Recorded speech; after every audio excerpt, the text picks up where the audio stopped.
Muito bem, vamos então ao estudo da palavra, quase no lar.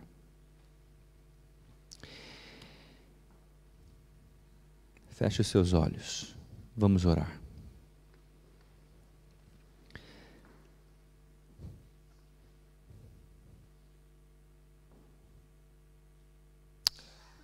Grande Deus, estamos aqui para poder iniciar o estudo da Tua Palavra nessa noite. Não permita que nenhum pensamento, nenhum ruído, nenhuma barreira pessoal possa impedir que a voz do céu, vinda do Teu Santo Espírito, seja clara e que comunique as verdades que Tu desejas a cada um de nós. Que não sejamos apenas meros ouvintes, mas verdadeiros praticantes da Tua Palavra. Pois assim nós oramos, em nome de Jesus. Amém. Recentemente, eu li algumas pesquisas que abordam a incidência de acidentes automobilísticos em nosso cotidiano. De acordo com o dicionário, o acidente é definido como algo que ocorre inesperadamente, imprevisivelmente. Não é intencional. E de acordo com as pesquisas, os acidentes de trânsito representam a segunda causa externa do maior número de mortes no nosso planeta. E esse instituto de pesquisa que fez esse levantamento, esse instituto fez uma pergunta para 11 mil segurados de veículos. Deixa eu ver aqui, quantos tem carro aqui? Levanta a mão. Quantos tem carro? Quantos são condutores? Quantos tem carro no seguro aqui? É obrigatório, né? Todos têm carro no seguro. Se não tem carro no seguro, você está meio que perdido. Está meio que complicado. Mas esse instituto fez uma pergunta a 11 mil segurados que têm carro, veículos. A pergunta era muito intrigante. Sabe qual era a pergunta? Quão próximo você estava da sua casa quando você sofreu o acidente com o teu carro? 11 mil pessoas que haviam passado por um acidente de trânsito foram entrevistadas por um grupo de estudiosos, de pesquisadores, que lhes fizeram essa pergunta: quão próximo você estava da sua casa quando você sofreu o acidente com o teu veículo? Os resultados foram surpreendentes. 52% desse grupo afirmou que estava a menos de 8 quilômetros de casa. 23% a menos de 2 quilômetros de casa. 29% entre 3 a 8 quilômetros de casa. E 17% entre 9 e 16 quilômetros de casa. Isso nos leva a um total de 69% de acidentes que ocorreram a menos de 16 quilômetros da casa das pessoas entrevistadas. Os resultados dessa pesquisa levantam uma importante pergunta sobre a nossa caminhada cristã. Temos nós a tendência de nos tornar mais descuidados à medida que nos aproximamos do nosso lar?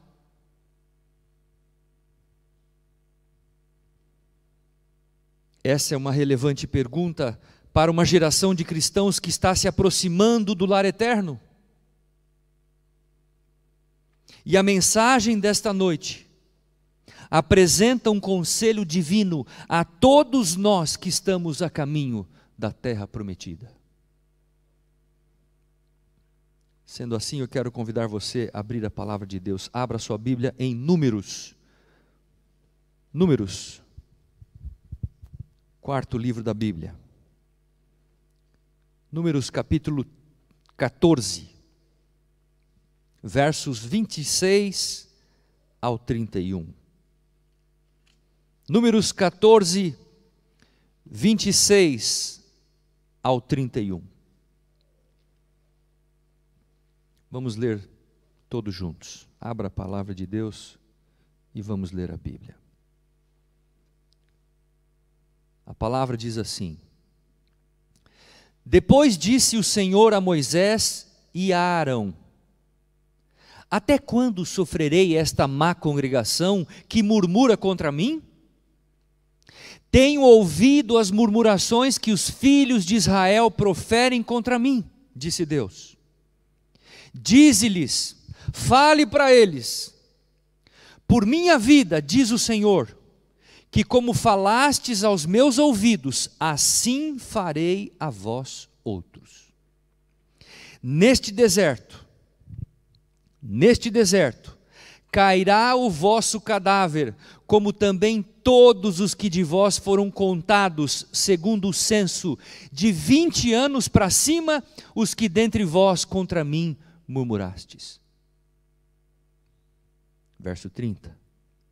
Não entrareis na terra a respeito da qual jurei que vos faria habitar nela, salvo Calebe, filho de Jefoné, e Josué, filho de Num. Verso 31. Mas vós, os filhos de que dizeis, por presa serão, farei entrar nela, e eles conhecerão a terra que vós desprezastes. Esta é uma sólida ordenança de Deus para com os filhos de Israel. Aquele povo estava apenas colhendo os frutos da sua infidelidade. E Deus age de uma forma incomum com aquela geração. Ele os havia guiado pelo Mar Vermelho, providenciado o maná como alimento, conduzido pelo deserto com uma nuvem de dia e uma coluna de fogo à noite. Deus havia providenciado água para aquela geração. Deus havia lhes dado uma tábua de leis, 2 tábuas de leis, contendo os seus princípios que deveriam regular a vida do povo. Deus havia cuidado daquela geração, daquele povo, como a menina dos seus olhos.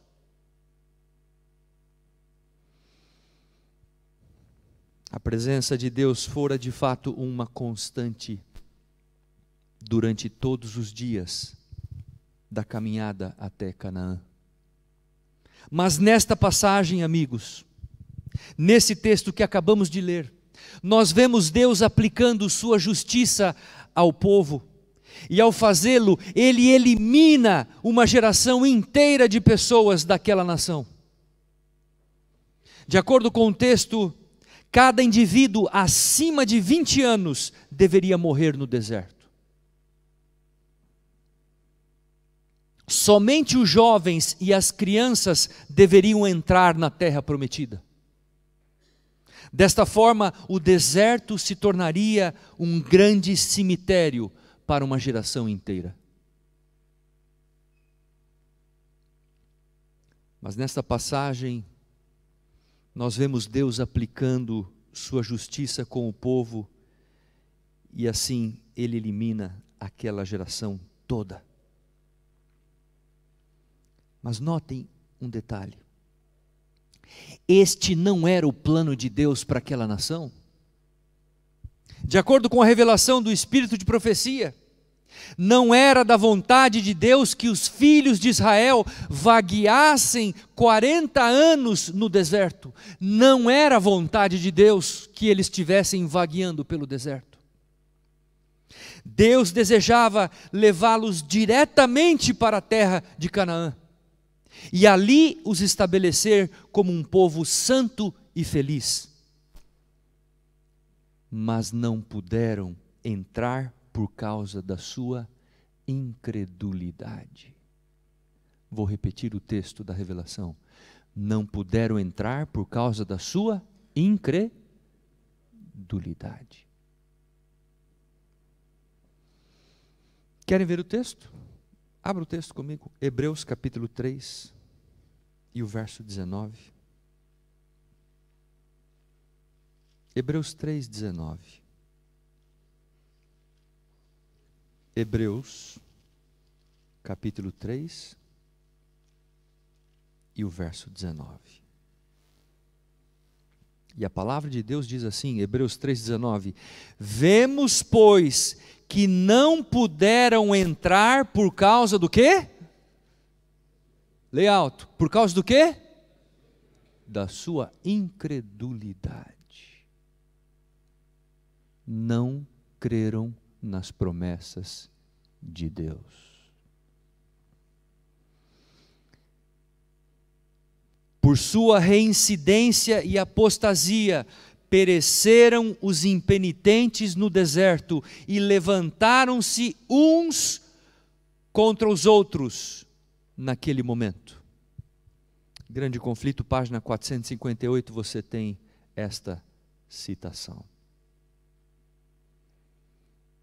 Amigos, irmãos em Cristo, estando aquele povo às portas da terra prometida, o povo de Israel propôs enviar espias a fim de examinar o país, a fim de examinar aquela terra. E isto foi apresentado ao Senhor por Moisés. Moisés foi e consultou ao Senhor: Senhor, eles não estão crendo que é para entrar na terra e que tu vai dar a vitória para eles. Senhor, eles querem espiar a terra, eles querem conhecer essa terra. E veja, às vezes quando a gente faz algumas coisas com Deus, Deus às vezes Ele nos aceita. Ele fala: está bem, mande os espias, mande um príncipe de cada tribo para espiar a terra. Eles querem?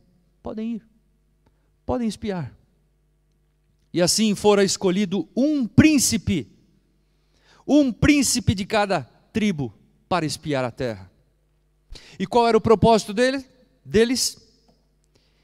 Cada tribo deveria enviar um príncipe para observar todo o país, suas vantagens naturais, a natureza do solo, a produtividade do solo. Além disso, deveriam observar se ali habitava pessoas fracas ou fortes, e se eles teriam condição de ali conviver com essas pessoas. Estavam com medo. E eles foram 12 espias. Nós conhecemos um pouco desta história. 12 espias saíram para espiar a terra.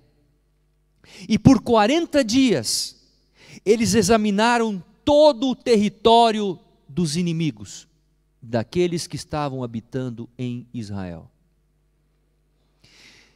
E por ocasião do seu retorno, após os 40 dias, houve uma grande expectativa, uma grande atmosfera se foi criada entre o povo de Israel, lembrando que não eram apenas uma dúzia deles, eram cerca de 2 milhões de pessoas que estavam ali no povo de Israel, entre jovens, mulheres, crianças e adultos. Era uma nação inteira de pessoas. Houve grande expectativa, júbilo, e aqueles espias trouxeram em sua bagagem uma pequena amostra do que eles haviam visto na terra. Um imenso cacho de uvas, romãs, figos. Eu fiquei um pouco impressionado com as romãs de Portugal. Nunca vi romãs tão grandes. Essa semana eu comprei uma romã que parecia uma melancia. Eu fiquei assustado com ela. Pensei em levar para o Brasil. Acho que vou levá-la. Imensa, doce, deliciosa. Aqueles espias trouxeram cachos de uva, romãs, figos, trouxeram de tudo um pouco. E quando o povo viu aquele grupo chegar de 12 espias, eles começaram a saudá-los, começaram a gritar de alegria, começaram a manifestar a sua expectativa para ouvir o relatório dos espias. Em princípio, amigos, eles experimentaram uma grande esperança. E muitos diziam: estamos quase no lar, estamos quase no lar, a terra prometida é nossa, a terra prometida é nossa. Estavam com a mão na taça. Era só cantar a vitória. Estavam com tudo praticamente ganho. A maneira como Deus havia guiado aqueles 12 espias deveria ser uma prova da sua proteção para com Israel, porque eles passaram 40 dias no meio daquele povo e voltaram vivos, e ainda voltaram trazendo o relatório de tudo que havia visto e observado. E assim, amigos, a revelação da história nos mostra que de repente, quando tudo estava em um tom de alegria e expectativa, o clima se muda. As primeiras palavras e impressões dos espias foram substituídas por outras expressões. Se aqueles espias não tivessem dito mais nada, nenhuma palavra além daquelas proferidas em Números 13, 27, que diz: verdadeiramente mana leite e mel, e esse é o fruto dela. Se eles não tivessem dito nada mais do que essas palavras, a história teria sido totalmente diferente. E eles teriam um outro desfecho. Mas por um momento, por um único momento, há uma mudança na ênfase. As informações trazidas pelos espias passam de relatório para comentário. E a atmosfera muda completamente. A palavra de Deus nos mostra em Números 13, 28 e 31. Vamos ler o texto, vamos voltar a Números. Números 13, volte às páginas da Bíblia. Números 13, o verso 28 e agora o verso 31. Por um momento a ênfase ela muda completamente. E a palavra de Deus nos mostra, Números 13, 28, o seguinte. Vamos ler o que o relato da Bíblia nos fala. O povo, porém, que habita nessa terra é o quê? É poderoso, e as cidades muito grandes e fortificadas.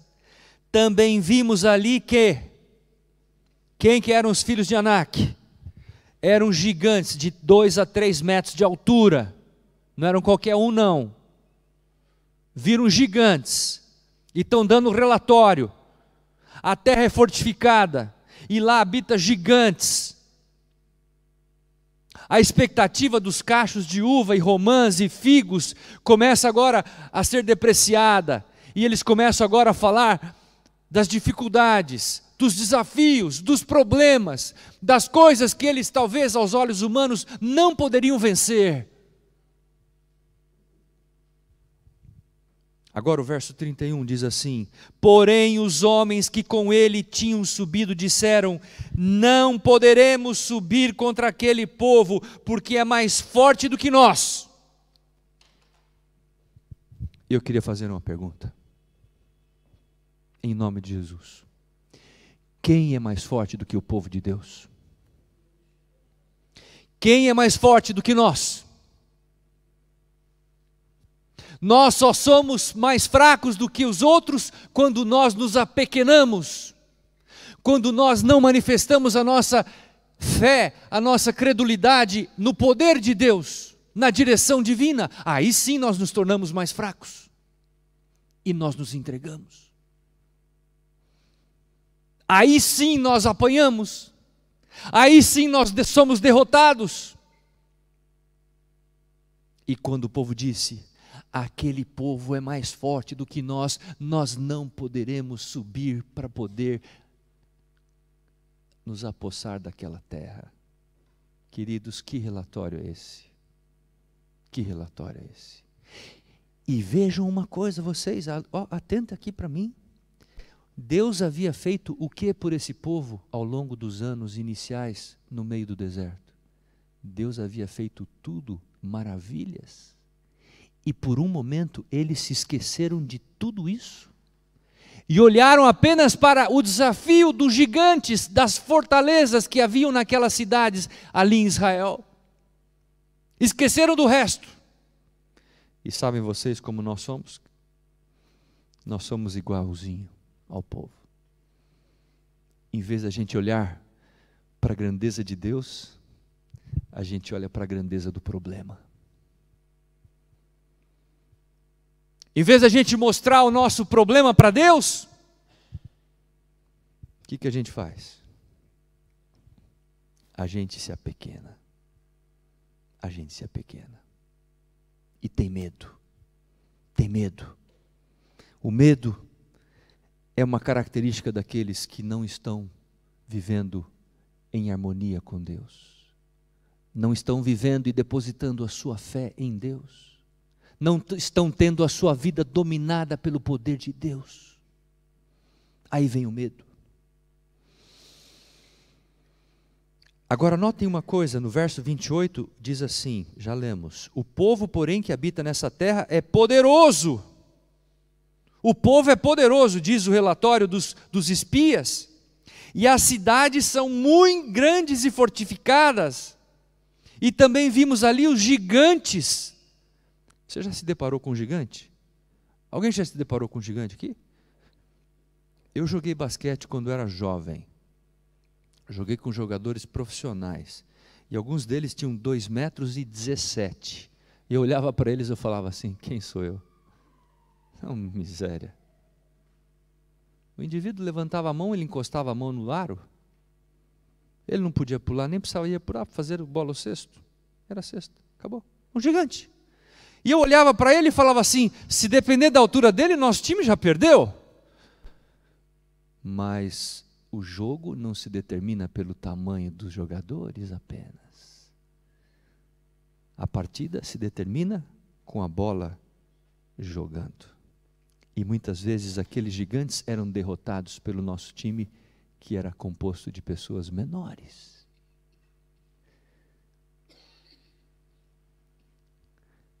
Às vezes olhamos para os gigantes e nos apequenamos diante deles, amigos, por falta de fé, por falta de crença. Mas, queridos, olha o que acontece. Eis que de repente, no meio de todas aquelas expressões, eis que de repente surge a voz de outras pessoas, de outros espias. Quantos espias foram mandados? 12. Dentre eles estavam 2 especialmente. Quais eram seus nomes? Josué e... Quando Josué e Caleb escutou a voz dos 10 falando que aquelas cidades eram fortificadas, que eles não teriam chance de derrotar os gigantes, eles se interpuseram, entraram no meio daquela conversa, entraram no meio do relatório, e agora eles se manifestaram para dar o relatório deles. E em face a tais impressões, naquele instante, em desespero, Josué e Caleb tentou silenciar a boca daqueles 10 espias. Mas no verso 30 do capítulo 13, verso 30 diz assim: então Caleb fez calar o povo perante Moisés e disse: eia, subamos e possuamos a terra, porque certamente o quê? Prevaleceremos contra ela. Olha a fé de Caleb. Vocês estão falando que nós somos pequenos? Que eles são gigantes? Não. Aqui não tem gente pequena. Aqui tem gente com fé. Vamos levantar, vamos subir e vamos derrotar quem estiver no nosso caminho. Porque quem dá a vitória é Deus. E Josué disse isso. E quando ele disse isso, olha o verso 31. E diante dos filhos de Israel, inflamaram a terra que havia espiado, dizendo: a terra pelo meio da qual passamos a espiar é terra que devora os seus moradores. É terra que devora os seus moradores. E todo o povo que vimos nela são homens de grande estatura. Eu queria chamar a sua atenção que o relatório dos 10 indivíduos começa a se conflitar. Primeiro eles falaram que lá era uma terra que habitava gigantes, que havia gigantes. Agora ele fala que todos que habitam na terra eram gigantes. Um relatório conflituoso que para um indivíduo não dá para ser entendido. E veja uma coisa, eu vou mostrar para vocês esse conflito que foi relatado. Olhem, por exemplo, diz assim, verso 30, eles foram interrompidos pelos 10 espias e a partir de então passaram a exagerar no seu relatório, até mesmo contradizendo as suas palavras. Primeiro, no verso 27 eles dizem, é terra que emana leite e mel. Depois no verso 31 eles dizem, é terra que devora os moradores. Primeiro eles disseram no verso 28, vimos ali os filhos de Anak. Depois no verso 32 eles dizem, todo o povo que vimos nela são homens de grande estatura. Que coisa tremenda isso. Por um instante, aquela onda de entusiasmo se transforma em medo e desespero. Tudo isso, amigos, fora causado pela força de palavras negativas e desencorajadoras. Palavras se tornaram o grande empecilho que promoveu um clima de desconfiança e incerteza em meio àquela nação. No verso 32, a palavra de Deus afirma que os 10 espias deram um relatório infame, mau, negativo. Verso 32 do capítulo 13. E vou falar uma coisa a vocês. Aquele relatório dado por aqueles 10 espias comprometeu e arruinou toda a nação de Israel. Queridos amigos e irmãos em Cristo da Igreja Central de Lisboa, muitas vezes nós perdemos a noção quanto ao real valor e significado das nossas palavras perante Deus e perante o próximo. Essa é uma dura lição que nós podemos aprender com o povo de Israel. Vez após vez, em face à primeira prova sofrida, eles manifestaram aquilo que o Espírito de profecia testifica como a maldição de Israel. E sabe vocês qual é a maldição de Israel que os testemunhos falam? O espírito de murmuração. Vou repetir, a maldição de Israel é o espírito de murmuração. Me ajude a entender o que é murmurar? O que é murmurar? O que é murmurar? Queixar-se, reclamar, falar mal, achar que tudo está perdido, não confiar em Deus. Espírito de murmuração, de acordo com o relato dos testemunhos. Não tinha desculpa por condescender por um pouco que fosse com o espírito de murmuração. Se o povo tivesse depositado inteira confiança em Deus, o Senhor tê-los-ia guiado continuamente e lhe teria dado forças para toda e qualquer emergência. Porém, ao cultivarem um espírito de murmuração, a situação se deteriorou e tornou mais agravante.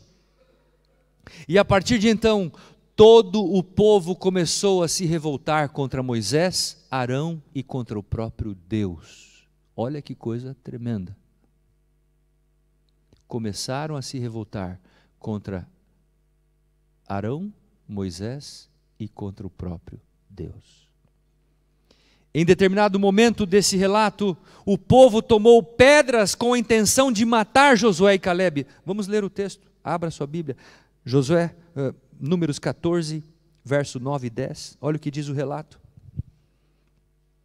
Chegaram a esse ponto de querer matar Josué e Calebe. Diz assim, Números 14, 9 e 10 diz assim: tão somente não sejais rebeldes contra o Senhor, e não temais o povo dessa terra, porquanto como pão os podemos devorar. Isso aqui está havendo um registro de Calebe. Calebe está dando o seu registro. Nós podemos derrotar esse povo como nós comemos o pão.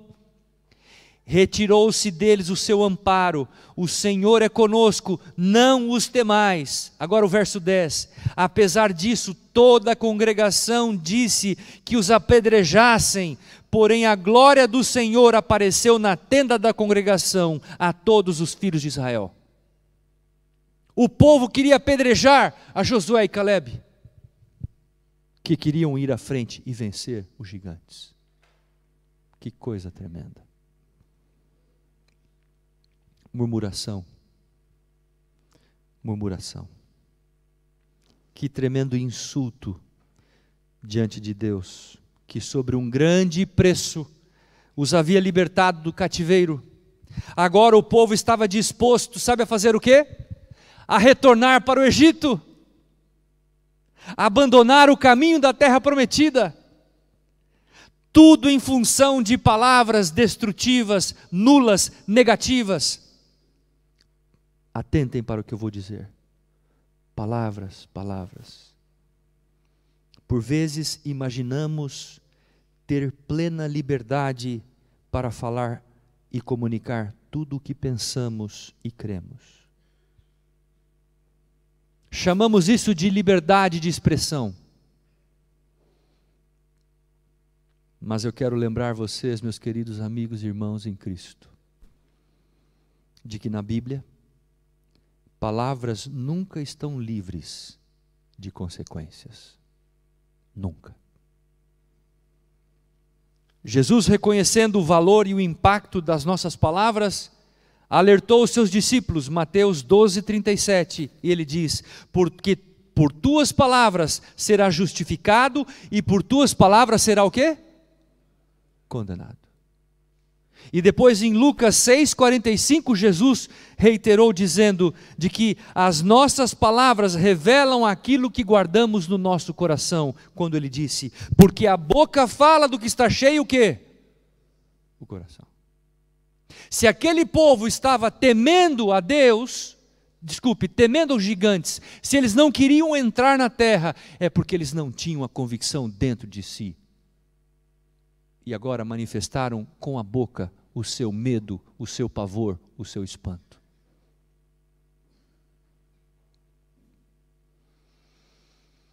Após aquela manifestação do povo contra Deus e Moisés, no capítulo 14, versículo 28 e 29, abra sua Bíblia. No capítulo 14 de Números, verso 28 e 29. O relato que lemos já, vamos relê-lo. Deus disse, 28, dize-lhes, dize ao povo, por minha vida, diz o Senhor. Olha essa expressão, uma expressão fortíssima. Por minha vida, disse o Senhor, que como falastes aos meus ouvidos, assim farei a vós outros. Neste deserto cairá o vosso cadáver, como também todos os que de vós foram contados segundo o censo, de 20 anos para cima, os que dentre vós contra mim murmurastes.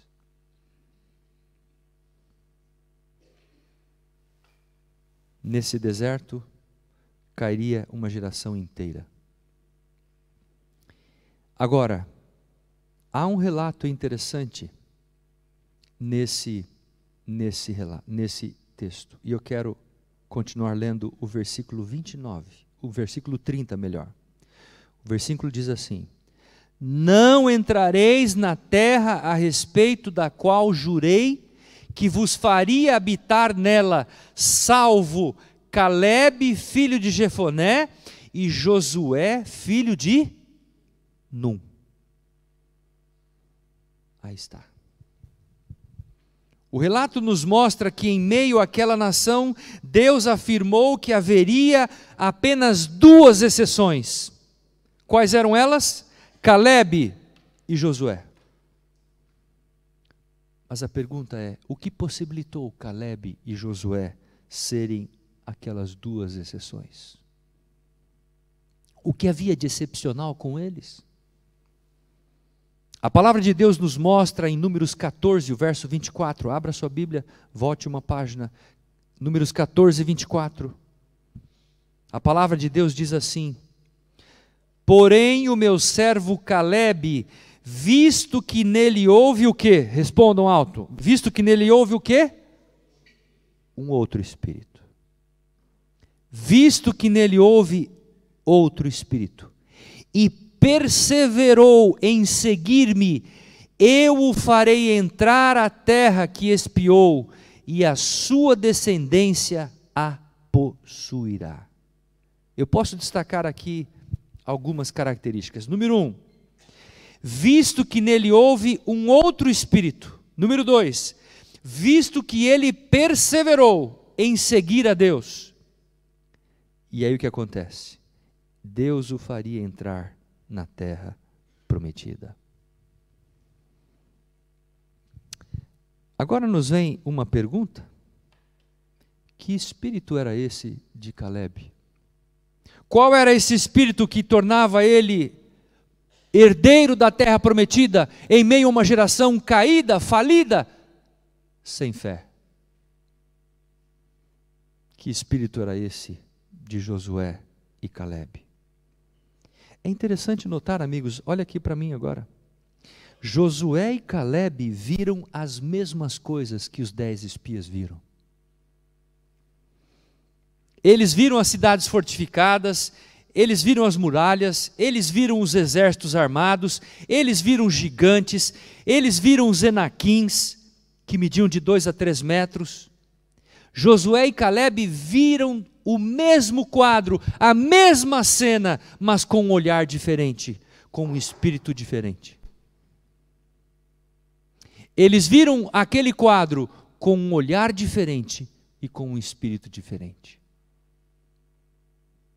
E às vezes você pode colocar 10 pessoas aqui e pedir para elas olharem um quadro, cada uma delas vai ter uma leitura a respeito do mesmo quadro. Interessante. Mas notem, a confiança e certeza que possuíam não era produto de sua autocompetência e capacidade. O espírito manifestado por Josué e Calebe era de fato o espírito de Jesus Cristo. O espírito de Jesus. E queridos amigos e irmãos da Igreja Central de Lisboa, o Espírito de Cristo é o único Espírito que nos fará herdar a terra prometida. Somente aqueles que desenvolverem o Espírito de Cristo terão a honra de adentrarem aos portais da nova terra. Mas, pastor Estêncio, que Espírito é este? É um Espírito mais pronto a dar do que receber, a amar do que ser amado, a servir do que ser servido, a perdoar do que ser perdoado. Esse é o Espírito de Cristo. E é esse o Espírito que fez toda a diferença em Josué e Calebe.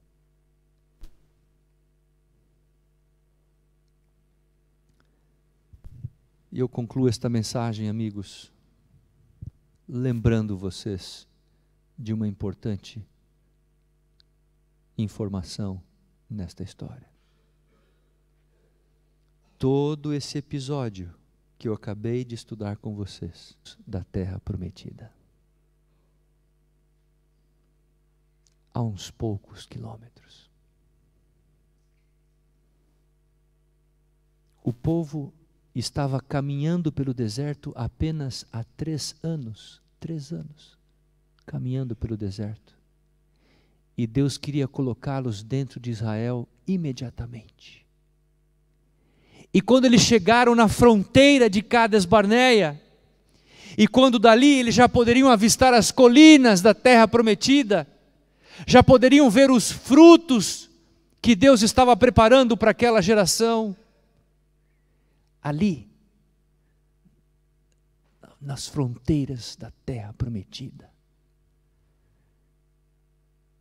à borda da linha de chegada, o povo começou a murmurar e a revelar a sua incredulidade.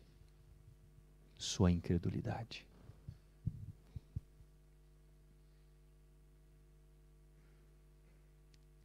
E sabe o que aconteceu? Pelo fato deles revelarem a sua incredulidade às margens da terra prometida, Deus permitiu que eles ficassem vagueando pelo deserto por mais 37 anos. Andando sem rumo e sem destino, ao sol do dia e ao frio da noite. Mas Deus queria levá-los direto para a terra prometida.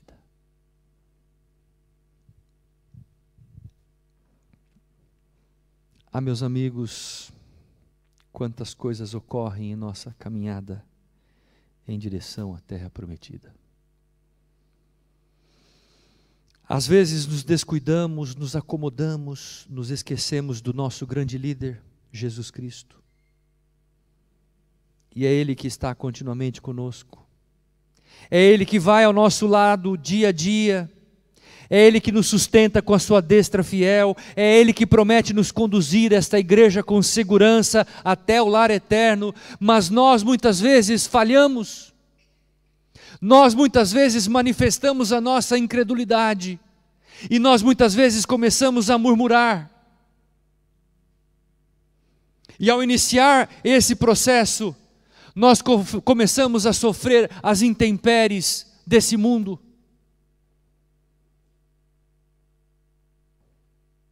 A dor, a doença, a injustiça, a violência, a maldade. Começamos a sofrer as coisas que são inerentes a esta vida, a este mundo, quando Deus quer nos tirar daqui e nos colocar na terra prometida e nos salvar para a eternidade. Mas nós, parece que de alguma forma, não estamos acreditando nas promessas de Deus. Não estamos acreditando. Deus quer nos dar um novo céu, uma nova terra. Deus quer nos libertar desse mundo. E eu quero dizer a vocês nesta noite de sexta-feira, amigos, nós estamos vivendo no limiar da eternidade. O que você diz? Faltam poucos metros para podermos chegar a Canaã celestial. E agora não é a hora do povo de Deus murmurar, nem a hora do povo de Deus reclamar, nem manifestar a sua incredulidade, mas confiar no poder de Deus, confiar no poder do Divino Espírito que está conduzindo esta igreja até o seu destino final. Esta é a hora, esse é o momento.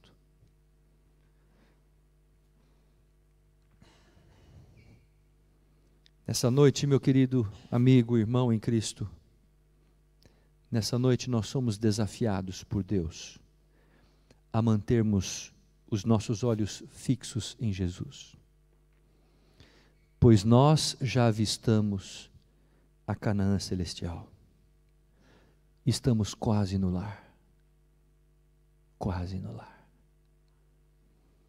falta pouco, falta pouco.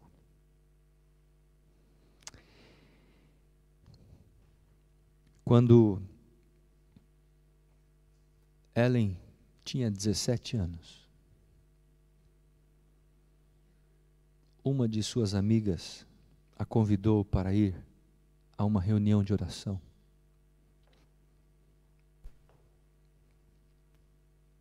ela estava com pneumonia dupla nos pulmões. Eu acho que eu narrei essa história aqui, não narrei? Hã? No sábado. Mas ela foi. Ela foi, e quando chegou na casa da sua amiga, o Espírito de Deus apareceu a ela em uma visão. E eu queria mostrar a visão para vocês no quadro agora. Ellen olhou. Essa visão começa hoje e termina amanhã. Hoje eu só vou introduzir detalhes dela. Ellen foi levada a olhar o povo que estava caminhando por um caminho estreito, um caminho bem difícil, pedregoso. E o povo caminhava por esse caminho difícil, duro. E quando lemos o relato dessa experiência, nós podemos observar algumas coisas interessantes. Esse grupo de homens e mulheres, jovens e crianças, era composto de pessoas de várias categorias, de várias classes. Ela viu que houve um grupo de homens e mulheres, jovens e crianças, que começaram a sua caminhada olhando para Jesus, e não tirando o olhar dele nem por um momento, nem por um segundo. E esses que começaram a caminhada olhando para Jesus, eles começaram a caminhada e eles concluíram a caminhada, porque o seu único objetivo e propósito era olhar para a face de Jesus. E eles começaram e concluíram a sua caminhada. Mas o relato também nos mostra um segundo grupo de pessoas. Quem era esse grupo, pastor Estêncio? Era um grupo formado por homens e mulheres, jovens e crianças, que estavam no meio dessa multidão que andava pelo caminho, e eles estavam andando, mas em dado momento da sua caminhada, um começa a olhar para o outro e a dizer: escuta, esse caminho está muito longe, nós já estamos cansados, nós não vamos chegar lá. E começaram a murmurar, a reclamar, e a dizer um para o outro: escuta, vamos parar um bocadinho e vamos sentar aqui à margem do caminho. E eles se assentavam à margem do caminho e ali ficavam por um momento. Jesus Cristo, que estava lá na frente, vendo a cena daqueles homens e mulheres, levantava-se e ia até eles, e com a sua destra fiel, que saía uma luz brilhante, os levantava e dizia: voltem, voltem a caminhada, o céu é logo ali, a terra da Canaã é logo ali, continue a caminhada. E eles voltavam para o caminho e diziam: glória a Deus, aleluia, glória a Deus, Jesus nos salvou, Jesus nos salvou. E voltavam a caminhada. Mas nessa mesma visão, Ellen White, ela teve um terceiro grupo que ela identificou na visão. Quem era esse grupo, pastor Estêncio? Era um grupo formado por homens e mulheres, jovens e crianças, que começaram muito bem a sua caminhada, mas que em um dado momento começaram a olhar para os lados e para trás, e de repente eles começaram a dizer um para o outro: escuta, esse caminho está muito longe, mas tem um detalhe, espera um pouquinho, olha, está vendo aquele? Será que aquele é Jesus? Escuta, será que esse é o caminho que conduz a Canaã? Será que esse é o povo escolhido de Deus que vai nos levar ao céu, que vamos juntos herdar a terra prometida? E começaram a duvidar.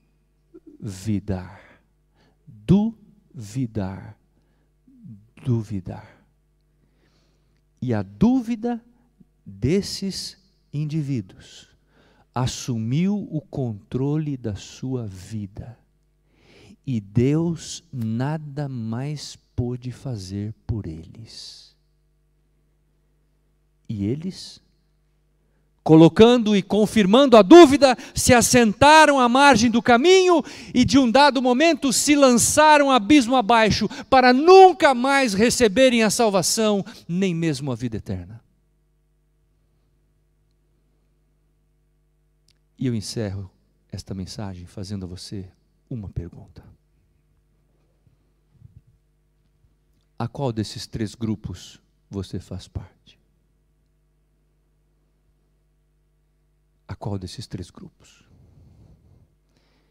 Está você resoluto, determinado a chegar à terra prometida, olhando apenas para Jesus, não se preocupando com tudo o que está acontecendo no mundo, mas fixando seus olhos no Mestre e mantendo-se firme em sua caminhada? Ou está você cansado? Ah, pastor, eu estou cansado dessa vida, cansado às vezes de vir à igreja, de ouvir a palavra, a minha caminhada está muito penosa, difícil, está cansado, e você começa a se assentar à margem do caminho para poder ver o que vai acontecer. Ou será que você faz parte do 3º grupo? Pessoas que só têm alimentado dúvidas, incertezas, questionamentos dentro do seu coração. A sua religião é uma eterna coleção de interrogações. Interrogações, interrogações. E há pessoas que alimentam mais dúvidas do que certezas. E essas pessoas, amigos, quando alimentam dúvidas e incertezas, colocam no seu coração um desejo, e Deus muitas vezes não pode intervir no coração dessas pessoas. Deus não pode atuar no coração dessas pessoas. Mas nessa noite eu quero dizer uma coisa a vocês em nome de Jesus. Não importa a qual desses 3 grupos você pertença hoje, ainda há graça à sua disposição no céu. A porta da graça ainda está aberta. Não importa em que ponto do caminho você está, se é no começo, no meio ou lá no fim. Não importa se você está aspirando dúvidas no seu coração. Ezequiel, abra sua Bíblia. Ezequiel, capítulo 36. Abra sua Bíblia. Ezequiel capítulo 36. Depois nós ouviremos uma bela música cantada aqui na frente. Ezequiel 36, 25 a 28. Anotem esse texto na sua Bíblia, amigos. Sublinhem esse texto. Marquem esse texto na sua Bíblia. Ezequiel 36, 25 a 28 diz assim: então aspergirei água pura sobre vós, e ficareis o quê? Purificados. De todas as vossas imundícies, de todos os vossos ídolos vos purificarei. Dar-vos-ei um coração novo, e porei dentro de vós um espírito novo, diz a palavra. E depois diz assim o profeta: tirarei de vós o coração de pedra e vos darei um coração de carne. Porei dentro de vós o meu espírito e farei que andeis nos meus estatutos, guardeis os meus juízos. E agora o verso 28. E assim habitareis na terra que eu dei a vossos pais. E vós sereis o meu povo, e eu serei o seu Deus. Vós sereis o meu povo, e eu serei o seu Deus. Você crê na palavra de Deus, amigo?